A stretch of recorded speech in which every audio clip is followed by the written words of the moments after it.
So right side தான் வந்து packet வரும். ஸோ அந்த ரைட் சைடு பார்ட் வந்து எடுத்துக்கலாம்.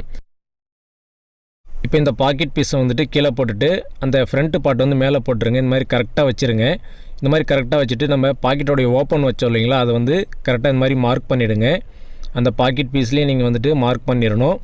மார்க் பண்ணிவிட்டு இப்போ நீங்கள் அந்த பாக்கெட்டோடைய பீஸ் இருக்கு இல்லைங்களா, அதை வச்சு இதில் நம்ம ஸ்டிச் பண்ணணும். இப்போ அதில் வந்து ஒரு பீஸ் எடுத்துக்கலாம். ஒரு பீஸ் எடுத்து என்ன செய்றீங்கன்னா இந்த மாதிரி மேலே வச்சுருங்க. அதாவது ஃப்ரண்ட் பார்ட்டோடைய மேல் பக்கமாக நீங்கள் வந்து இந்த ஒரு பீஸ் பாக்கெட்டோடைய ஒரு பீஸ் வச்சு இந்த மாதிரி ஸ்டிச் பண்ணணும். இந்த பாருங்கள், இந்த மாதிரி மார்க் பண்ணியிருக்கேன் பாருங்கள். கரெக்டாக அந்த கரை பீஸ் வந்து மறையிற அளவுக்கு நம்ம 3/4 இன்ச்சுக்கு அளவுக்கு நம்ம தைக்கணும். இந்த பாருங்கள், இந்த மாதிரி கட்டு கட்டிடுங்க. கட்டு கட்டிட்டு 3/4 இன்ச்சில் அப்படியே கரெக்டாக தையல் போட்டே வரணும். அதே மாதிரி இந்த இடத்துல அப்படியே நம்ம கட்டு கட்டி வெளியே எடுத்துடணும். இப்போ இந்த மாதிரி வெளியே எடுத்துகிட்டு என்ன செய்றீங்க அப்படின்னு சொன்னாக்கா, கார்னரில் வந்து இந்த மாதிரி கட் பண்ணி விட்டுருங்க. அப்போ தான் வந்து நமக்கு கரெக்டாக ஃபினிஷிங்காக திரும்பும். ஸோ இந்த மாதிரி வந்து கார்னரில் கட் பண்ணிவிடுங்க.